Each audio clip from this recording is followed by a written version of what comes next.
Heute sind wir mit Sarah vom Team Zeitmensch Doku. Wir zeigen euch eines der besten Heimkinos Deutschlands. Augenblick. Bestes Heimkino Deutschlands? Sarah scheint nicht wirklich zufrieden zu sein und auch der Ton lässt zu wünschen übrig. Lasst uns mal zusammen zu Nils. Er hat das wirklich wahre Heimkino. Willkommen in einem der besten Heimkinos Deutschlands. Mit einer 332 cm breiten CinemaScope-Leinwand, 2028 Deckenelemente für die Schallverteilung, 17 Lautsprecher und 16 Subwoofer, elektrisch verstellbare Ledersessel, eigene Lüftungsanlage und ein aufwendiger Sternenhimmel im Sternzeichen Zwillinge. Das Heimkino Skyline 4 ist ein echtes Kinoerlebnis. Heute sind wir von Zeitmensch Doku bei Nils. Nils hat eines der spektakulärsten Heimkinos in ganz Deutschland. Ich weiß, was ihr denkt, Frauen und Technik. Wartet mal ab.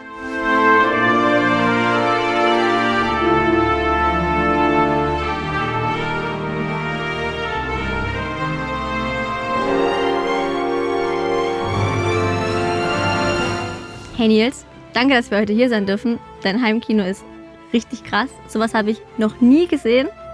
Auch noch nie gehört, dass jemand sowas hat. Hätte aber auch einfach ein Hobbyraum sein können. Wäre ja einfacher gewesen, oder nicht? Ja, hi Sarah. Erstmal schön, dass ihr hier seid heute. Klar hätte man das machen können, aber ich hatte anderes vor. Nils, erzähl mal, wie fing alles an?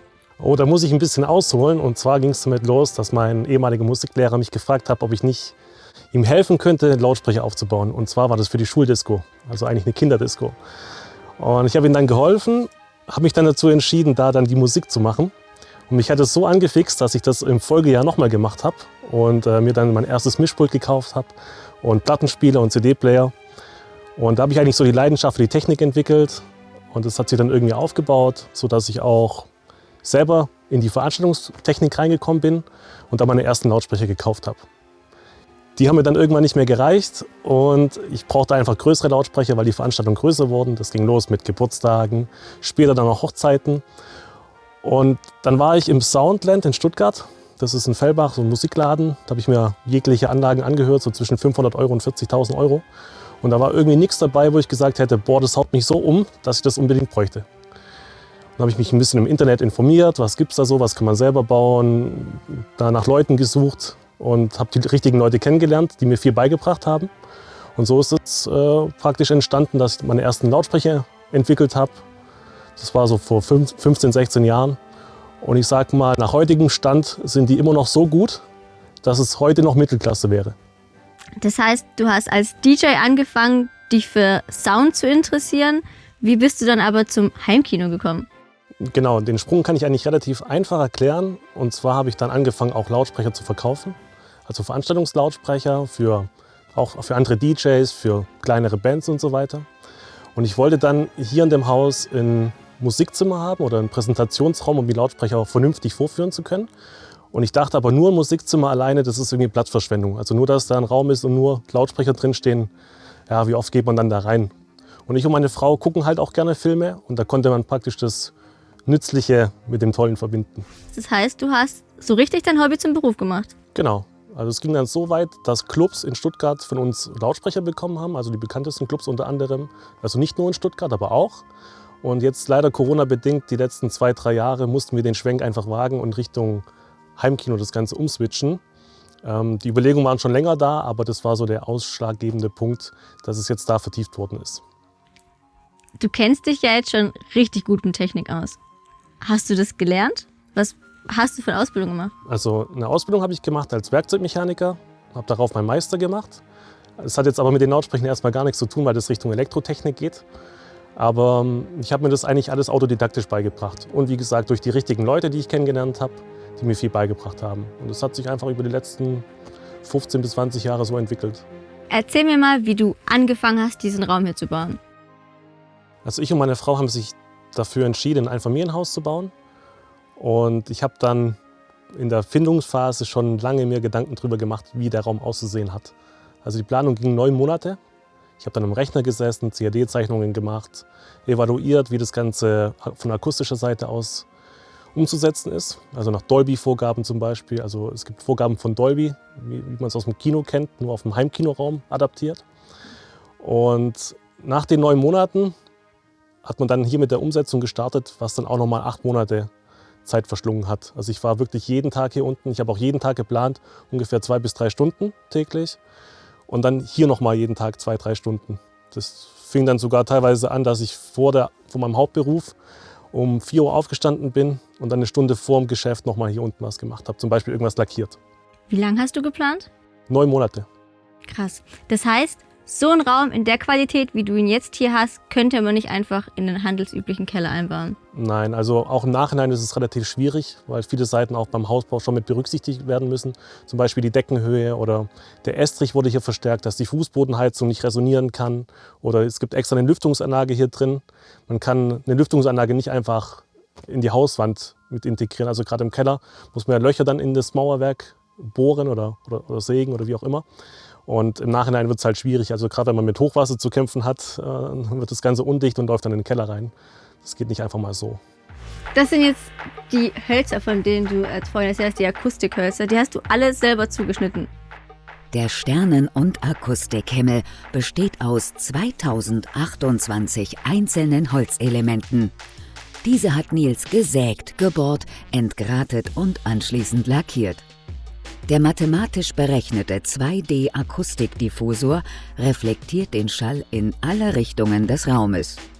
Ohne diesen wäre der Ton sehr diffus.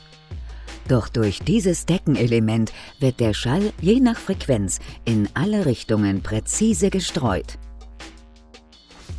Das ist jetzt auch der Sternenhimmel, von dem du vorhin erzählt hast. Sind das LEDs? Nee, das sind jetzt hier Glasfaserkabel. Die 780 Glasfaserkabel, die an einem Lichtprojektor angeschlossen sind, wurden einzeln und aufwendig in die Holzelemente eingezogen. Später musste jedes einzelne Holzstück durch ein 4 Meter langes Glasfaserkabel eingefädelt und durchgezogen werden. Eine echte Geduldsarbeit für Nils. Also super aufwendige Handarbeit. Wie lange hast du gebraucht? Genau, also das waren jetzt hier 2 Monate und das ist auch das Aufwendigste von der Umsetzung her gewesen in dem Kino, zeitlich. Okay, an deinen Sitzen hinten hast du noch was dran gemacht. Was hast du da verbaut? Genau, das sind sogenannte Körperschallwandler. Das musst du dir vorstellen, das ist wie ein Lautsprecher, nur ohne Membran. Also ein Motor, ein Antrieb und das Gewicht schlägt dann gegen den Sessel, synchron zum Bass. Weil dein Gehör bzw. dein Körper ist in der Lage, praktisch den akustischen Schall aufzunehmen und den sogenannten Körperschall, also Vibrationen. Das kannst du dir so vorstellen, du stehst über dem Bahnübergang und der Zug kommt. Er kommt immer näher, es zischt sozusagen, aber es wird erst imposant, wenn der Zug an dir vorbeifährt. Das hat was mit der Masse zu tun und die Ableitung der Energie in den Boden. Und dein Skelett nimmt es jetzt dein Körper nimmt es auf über das Skelett und dein Gehirn tut praktisch den akustischen Schall und den Körperschall zusammenrechnen und deswegen wirkt es imposanter. Und im Filmbetrieb ist es einfach so, dass du mehr in den Film eintauchst und dich zum Beispiel auch bei Horrorfilmen mehr erschrickst oder bei Action-Szenen bist du einfach mehr mittendrin, weil dein Körper mit vibriert. Du hast allein 9 Monate an diesem Raum geplant, circa. Wie lange hast du dann gebraucht, um den zu bauen? Es waren bis zum ersten Stand ungefähr 8 Monate. Das ist jetzt schon hier der Stand Nummer 3. Du musst dir vorstellen, ich habe ja die Lautsprecher auch entwickeln müssen erstmal. Deswegen hat es auch relativ lange gedauert. Ich meine, den Lautsprecher entwickelt man nicht von heute auf morgen. Das ist schon mal das erste Thema. Wenn man es jetzt nochmal bauen würde, würde man ja schon gewisse Schritte vorher wissen, wie das geht. Also auch in der Umsetzung her ist es schwierig und das war auch ein Lernprozess. Wenn du dir jetzt mal vorstellst, allein das Deckenelement hier oben drüber hat 2 Monate gedauert. Okay, das heißt, der Raum ist jetzt aber nicht einfach fertig, wenn du sagst, es ist schon so der 3. Stand, sondern du bist immer dabei, den weiterzuentwickeln. Genau, also klar, es ist ja auch ein Stück weit Hobby, man möchte das weiterentwickeln. Es gibt dann auch neue wissenschaftliche Erkenntnisse, wie der Mensch hört, beziehungsweise ja, neue Technik, die möchte man dann hier auch gerne umsetzen.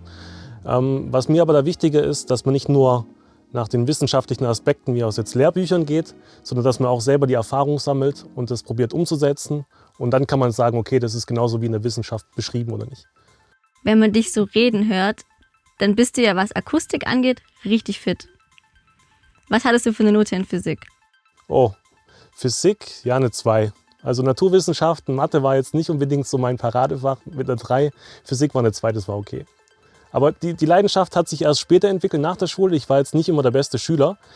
So nach der Ausbildung ging es eigentlich los, dass mich das so stark gefesselt hat und dass ich mich darin vertieft habe, auch in der Naturwissenschaft und Elektrotechnik, wie gesagt. In deinem Heimkino stehen jetzt gerade 6 ultra bequeme Sessel. Warum genau 6? Würde ja noch eine reinpassen. Vom Platz her würden noch mehr reinpassen. Eigentlich hatte ich 12 Kinder geplant. Und das Problem war einfach, dass die Baupreise hier in dem Ort ziemlich teuer sind. Ja. Verständlich. Die 12 Kinder hätte Nils gerne gehabt. Jedoch gab es einige Gründe, sich genau für 6 Sitzplätze zu entscheiden. Diese 6 Sitzplätze liegen perfekt mittig zur Lautsprecherachse.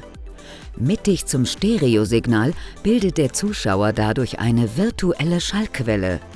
Somit kann man die Töne aus der richtigen Richtung wahrnehmen und das Bildgeschehenes richtig zuordnen. Das heißt, du nutzt den Raum auch richtig privat und guckst dir manchmal Filme. Genau, also ich gucke den Raum, so ungefähr nutze ich den Raum 1 bis 2 Mal in der Woche. Für Filme, Serien nicht, das gucke ich dann im Wohnzimmer. Also ich möchte, dass es noch was Besonderes bleibt und deswegen nur 1 bis 2 Mal die Woche. Du hast hier 4K. Das heißt 4096 x 2061 Pixel. Das ist so wie in kommerziellen Kinos, oder? Genau, also das Projektionsverhältnis ist aber im kommerziellen Kino bei 17:9 und im Heimbereich ist es 16:9. Das heißt, du hast keine 4096 Pixel, sondern bloß 3840. Das ist die UHD-Spezifikation. Jetzt habe ich aber schon das nächste Modell in Planung, was dann bald kommt und das kann dann tatsächlich 8K per E-Shift. Und E-Shift bedeutet, dass praktisch das Beamer-Panel geschüttelt wird und aufgrund der Trägheit deines Auges kannst du die Pixel dann nicht mehr erkennen. Und das ist fürs Auge ungefähr so, als wenn es 8K nativ wäre. Ich sehe jetzt hier nirgends Lautsprecher. Wie viele braucht man denn für so ein richtig gutes Heimkinoerlebnis? Das ist natürlich Auslegungssache, aber hier gibt es jetzt eine Dolby Atmos Spezifikation. Das heißt, wir haben hier 4 Deckenlautsprecher. Und ich sage jetzt mal aus Erfahrung, braucht man schon 5, besser 7 Lautsprecher auf der Hörebene. Hier sind jetzt insgesamt 17 Lautsprecher verbaut und 16 Subwoofer. Und in dem normalen Kino? Das kommt auf die Raumgröße ein bisschen drauf an, aber es gibt auch kleinere Kinos, da sind wirklich dann 5 oder 7 Lautsprecher auf Achse verbaut und ein Subwoofer. Damit geht's los. Also hast du um einiges mehr. Ja, also von der Menge auf jeden Fall. Auch vom Schalldruck, vom Pegel, den man hier fahren kann, ist es im kommerziellen Kino natürlich überlegen. Warum so viele Subwoofer? Braucht man das? Brauchen tust du es nicht, aber es gibt da einen technischen Hintergrund tatsächlich. Und zwar ist ein Subwoofer ein Kugelstrahler. Das heißt, die Energie wird ringsrum um das Gehäuse abgestrahlt und wird dann von den Seitenwänden oder von der Front- und Rückwand reflektiert. Das Ergebnis sind sogenannte Raummoden. Das heißt, du läufst durch den Raum, das kennst du bestimmt auch aus Diskotheken. Und es gibt Stellen, wo es extrem viel Bass gibt und Stellen, wo es Auslöschungen gibt. Und hier haben wir ein sogenanntes DBA verbaut, ein Double Bass Array, mit 8 Subwoofern an der Frontwand und 8 Subwoofern an der Rückwand. Und weil die schon mal an der Frontwand so nah an der Betonwand aufgebaut sind, kann sich bloß eine Halbkugel ausbilden. Und die Abstände sind praktisch errechnet, wie die Halbkugeln sich ausbilden und tun nach kurzem Abstand eine sogenannte ebene Wellenfront erzeugen. Das heißt, du hast nicht mehr so diese Druckmaximas, sondern du hast eine Wand, die auf dich zukommt. Und man wartet jetzt ab, bis praktisch diese Schallwand an der Rückwand angekommen ist und tut die hinteren Subwoofer dann Phasen drehen. Das heißt, man tut die Polarität, die Sinuswelle sozusagen vertauschen. Dadurch hast du eine Auslöschung und der Schall ist nur so lange im Raum, bis es an der Rückwand ist. Das kennt man auch von diesen Active Noise Cancelling in den Kopfhörern, sodass du nichts mehr von der Umgebung mitbekommst. Fürs Gehör ist es so, als wenn der Raum akustisch gesehen nach hinten unendlich offen ist. Wenn ihr hier unten einen Film schaut, dann kann es ganz schön laut werden. Was sagen die Nachbarn dazu? Also die Nachbarn bekommen das gar nicht mit. Das Lauteste ist tatsächlich die Lüftungsanlage, die praktisch auf der Südseite installiert ist. Wir können hier nachts, mache ich oft, so 2 Uhr, 3 Uhr nachts einen Film schauen mit bis zu 120 oder 130 Dezibel sogar. Das schafft die Anlage so ohne Probleme. Und im Schlafzimmer oben hört man nichts. Kannst du einen Vergleichswert nennen, wenn du jetzt sagst 120, 130 Dezibel? Wie viel hat man zum Beispiel im Club ungefähr? Genau, also die gesetzliche Vorgabe ist im Club 99 dBA und hier hat man ungefähr einen Mittelwert von 105 dBA. Also man hat nochmal 6 Dezibel mehr. Das bedeutet, man hat die 4-fache Schallenergie wie in einem Club. Du musst dir vorstellen, 10 Dezibel mehr sind fürs Gehör ungefähr der doppelte Lautstärkeeindruck. Also um einiges lauter. Ja, wenn es sein muss. Wir sind ja jetzt mitten im Schwabenländle, also ist eigentlich die wichtigste Frage, was hat es ungefähr gekostet? Ja, eigentlich darf ich nicht drüber reden. Mein Arzt hat gesagt, ich soll es nicht machen, aber es waren jetzt 2 Nieren. Und in Geld? Ja, also man muss sich das ja so vorstellen, ich kaufe ja viele Sachen auch als Händler ein und dadurch günstiger als jetzt der Endkundenpreis. Aber ich bin ungefähr bei 150.000 € und da ist meine Arbeitszeit nicht mit reingerechnet. Okay, wow, das ist also deine Werkstatt. Genau, also was du hier siehst, ist eine CNC-Fräsmaschine. In der hauseigenen Werkstatt werden an einer CNC-Fräsmaschine auch die Schallwände präzise selbst angefertigt.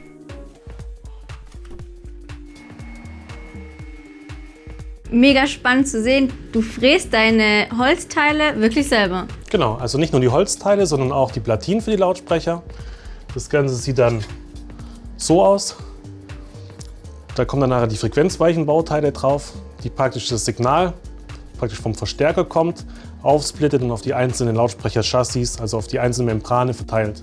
Also ob es ein tiefer Ton ist, ein mittlerer Ton oder ein hoher Ton. So sieht es dann zum Beispiel aus, wenn sie fertig bestückt ist. Das ist jetzt von einem kleineren Modell eine fertige Weiche, die ich dir zeigen kann. Und natürlich auch die Schallwände werden hier gefräst. In die Schallwand kommt zum Beispiel dieser Tiefmitteltöner rein. Okay, das ist jetzt also dein Technikraum. Genau, also wir stehen jetzt hier hinter dem Kino. Hier ist die ganze Elektronik verbaut.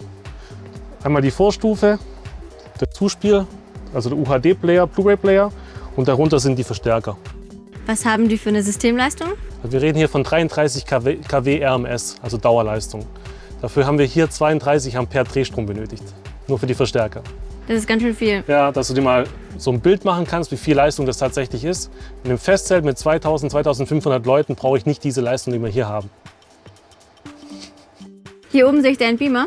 Genau, also das ist jetzt dieser 4K-Projektor von GVC. Und davor ist praktisch ein Museumsglas, dass man den Schall, den der Beamer praktisch produziert durch die Lüfter, nicht so stark im Kino sieht. Und davor sitzt auch ein sogenannter Anamorphot, eine Zusatzlinse, um überhaupt dieses richtige Kinoformat umzusetzen. Filme hast du mehr als genug. Ist dein Lieblingsfilm auch dabei? Also bei denen jetzt nicht. Die speziellen Filme oder Sammlungen sind hier oben. Also ich stehe ja komplett auf James Bond, auch jetzt den neuen, der ist jetzt auch gerade im Laufwerk drin. Aber einer meiner Lieblingsfilme ist der hier, mit Donnie Darko. Und hier über mir verläuft jetzt die Lüftung, von der du schon geredet hast. Genau, also das, was du jetzt hier siehst, ist Metall, ist ein Telefonieschalldämpfer, dass nicht so viel Krach von der Lüftungsanlage selbst ins Kino kommt, weil das würde sonst stören und ablenken vom Film. Und du benötigst die Lüftungsanlage aber auch, weil bei 6 Leuten, bei 6 Sitzplätzen ist es so, dass jede Person ungefähr 100 Watt Wärmeleistung abgibt und der Raum wird extrem schnell heiß oder warm. Auch, sage ich mal, der CO2-Ausstoß oder Verbrauch ist nach 2 Stunden ungefähr ziemlich ermüdend. Also du bekommst dann Kopfschmerzen, manche Leute bekommen Schwindel. Und deswegen haben wir uns damals entschlossen, das hier einzubauen. Jetzt sieht Sarah zufrieden aus und auch der Ton lässt keine Wünsche mehr offen. Ob sie jetzt noch in ihr Wohnzimmer zurück möchte? Buonasera, signori. Buonasera.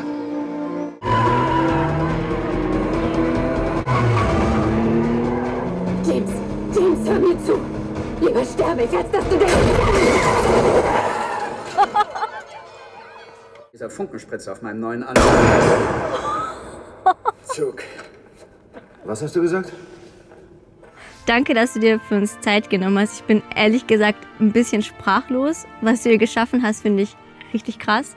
Und deswegen sage ich einfach nur Dankeschön. Und Ja, schön, dass ihr heute hier wart.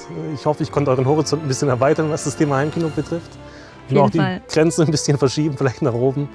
Und hat mich auch gefreut für das nette Interview. würdet ihr jetzt, nachdem ihr das gesehen habt, euch noch vor den Fernseher setzen? Ich zumindest mache jetzt genau das. Letzten Endes ist es zu Hause halt doch am schönsten. Damit verabschiede ich mich für heute.